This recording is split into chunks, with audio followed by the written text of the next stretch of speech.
Owen, how you going? Going well, Paul. How are you? I'm good. So, I think you've been away for the last couple of weeks. Where have you been?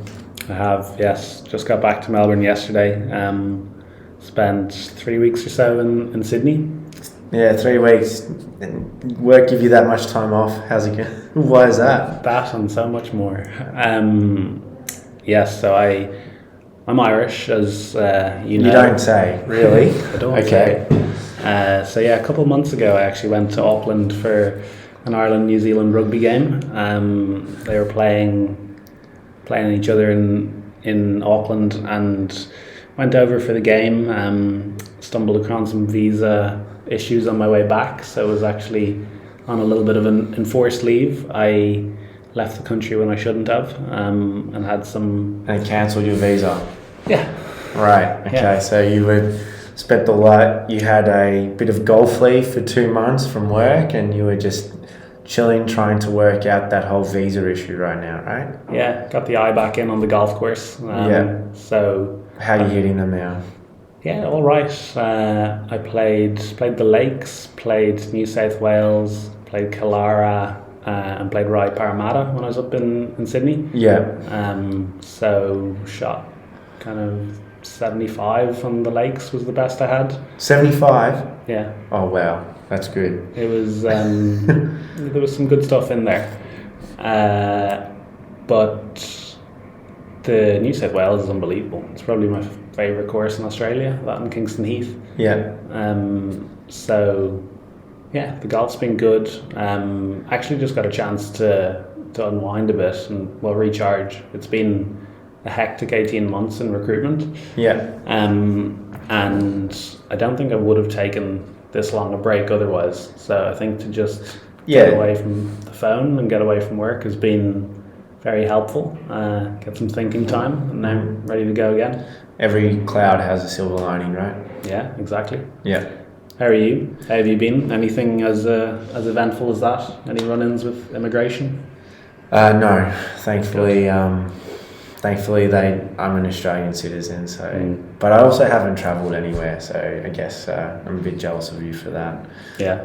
But yeah, nothing too crazy on my end. Bit of wedding planning, so that's cool. That is exciting. Yep. My fiance, she's very excited. I'm excited too. But working, studying, the whole kit and caboodle, it's all happening these days. Brilliant. Yeah. Yeah. But yeah, work's been interesting. Been able to get out to a lot of events, meet a lot of new people, which is fantastic. Crypto-focused events for the most part, and NFT-focused events as well. But do have a couple coming up in the near future. Going to be trying to get to Gold Coast for the Australian Crypto Convention. Mm-hmm. That should be fun. But yeah, there's a lot happening out here in the world right now. So when's the convention? 19th, I believe, of this month coming. So 19th of September. Okay. So it should be a bit of an interesting one.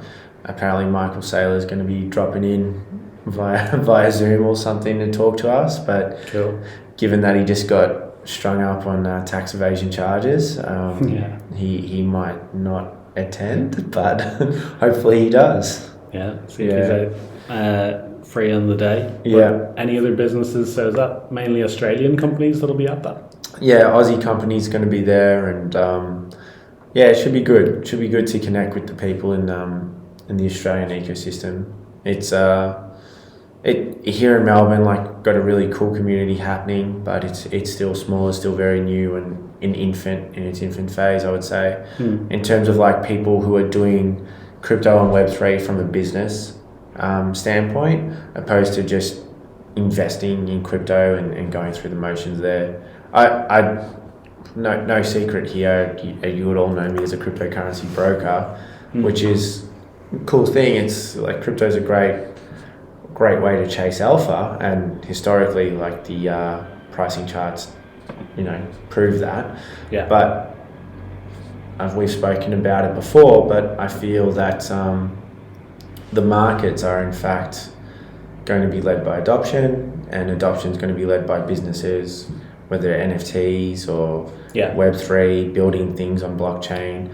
adopting it and rolling it out to consumers. Yeah, I think the exciting thing about that kind of event is that is on the pulse. Yeah. The people that are there are really guiding the industry. Yeah. Is there anyone in particular that you're looking forward to hearing speak?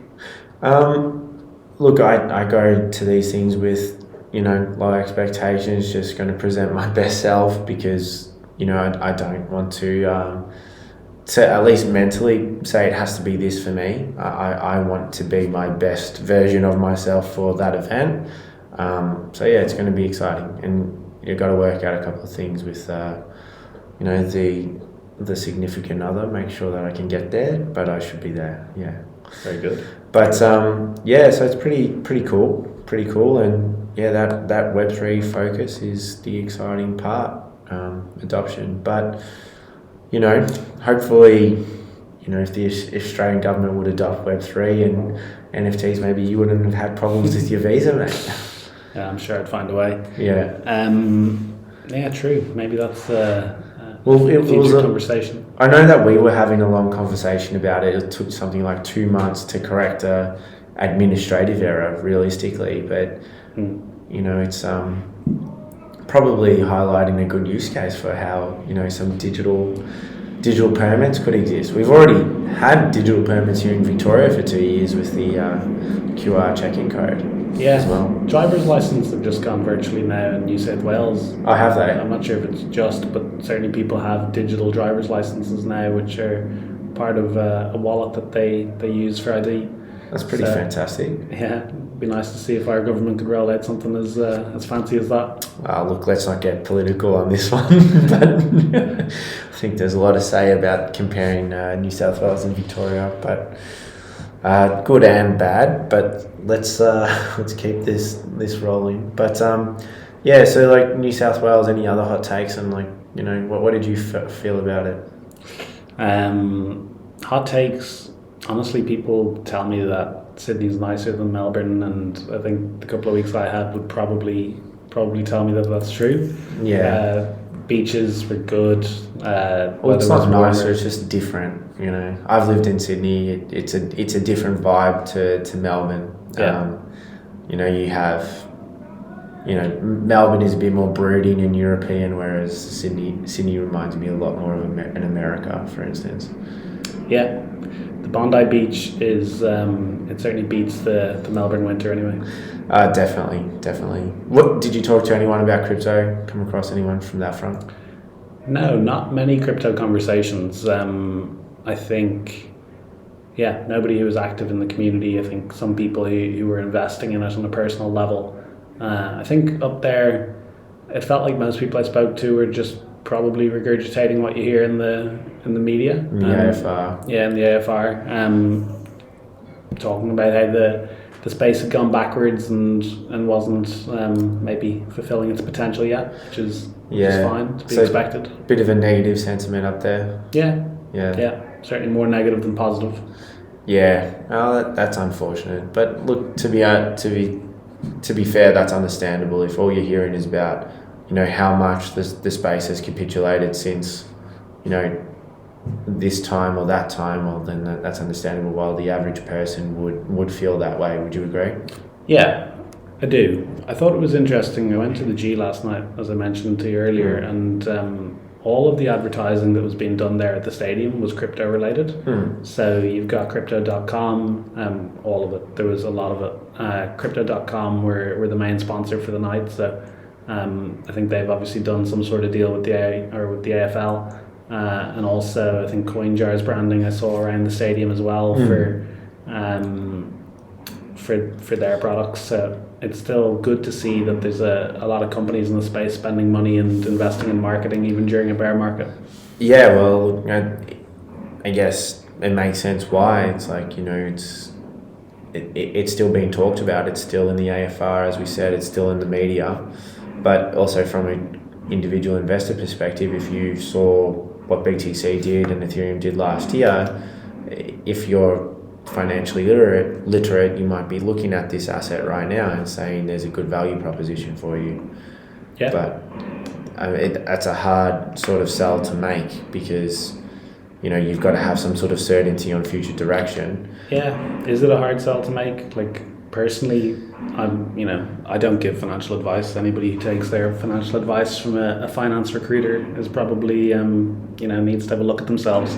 But with inflation where it's at, and I think the adoption right now that we're seeing in Ethereum in particular, like the amount of tier one companies that are coming out and interacting with the software, and building different products or integrating their businesses into it, is a very strong utility-based argument that I think is going to gather weight. Yeah, but like I think when you start having those conversations and cognizant of the fact that people do listen in on these podcasts, and they do base their investment advice of it, because this is the way the space is. It's like it's regulated poorly or not at all right now, and no one can get really good information. And they come to crypto Twitter, they come to crypto YouTube, and they get their investment advice of people like us. And it's a real shame, because I'm actively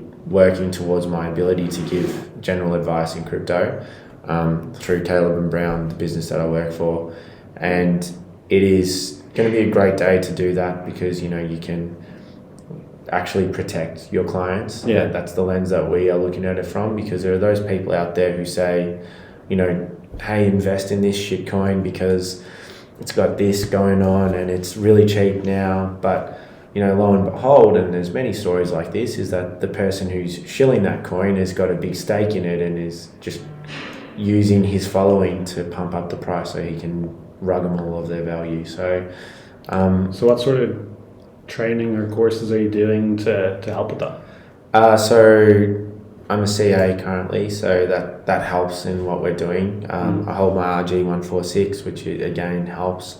We're going through Kaplan graduate diploma in financial planning, and as part of the FACEA accreditation. But as for us as a business, we're obtaining our AFSL license, and a number of other licenses along with that, because we are looking to give that full stack client experience. But these things do take time and they're careful planning, particularly because I was at a conference this week, Institute of Public Accountants, and a lot of taxation lawyers were speaking, a lot of taxation accountants were speaking as well as member of AUSTRAC. And although the government is looking at crypto from like a anti-money laundering perspective, the ATO is looking at crypto. They've got some pretty funky rulings at the moment of how to treat cryptocurrency, as well as what is its legal status. There's a lot going on, and where we are right now is that we're in this grey area where there's not a lot of expertise amongst lawmakers and an appetite for them to legislate, as well as a very fast moving innovative space. So look, I think at the end of the day it just comes down to like, how do we fit into this mess, because our clients are investing in it already. Even though it's technically not a financial asset, we look to protect them. So it comes down to this like sort of ethical question. How do you best protect them? Yeah. And it couldn't possibly leave them to be responsible for their own decisions. Yeah, well, look, again, it just comes back to the cognizant reality that if you give someone general advice, you assume some of the legal ramifications that were to follow as well. But yeah, it's an interesting thing, and it's exciting to be a part of it, because it's being part of the maturing of that industry.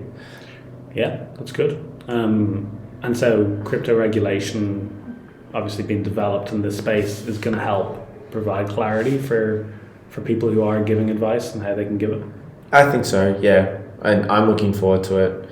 Like, to go back to your example of your problem with your visa, it's a had you had clarity on whether or not to go to New Zealand, you probably, if you knew that it was going to fuck up your visa, you wouldn't have gone. But like right now, it's like we don't even have the goalposts sort of set. It's ambiguous. Like, we're looking to some really good legal minds in our business to tell us like, okay, well, what can we say, what can't we say, and that that is really great, but the reality is we're just one business. Whereas if you have a regulator helping you define those goalposts and saying this is what we will prosecute against and this is what we want, so this is what's permissible and this is what's not allowed, well then you can build out better financial products, give better advice for your clients, give more value rather than just facilitate them doing a trade and providing them only factual information. So it's because with all my conversations, even ones on Broken Bullish, I only ever talk about factual stuff, no predictions, and the encouragement for people to do their own advice. But yeah, it's an interesting one. It's like we're living in our own Ripple versus the SEC case right now. Yeah. Yeah, fair. Well, I think the regulation is obviously going to be an ongoing conversation. Yeah. But interesting to hear how you personally and the business are adapting to it at the moment. Yeah, well, I think that's a developing story. Like, I'd be happy to share it, potentially even get our in-house legal eagle on the podcast as well. And we could have a bit of a chat about it. But it's been good to catch up with you after so long, that's for sure. Yeah, good to see you again, and looking forward to the next one. Yeah, likewise. Well, look, I think that wraps up another potty for Broken Bullish. But look, if you need anything, holler at your boy. I've been Paul. I'm Owen. And we're Broken Bullish. Take care. Take care.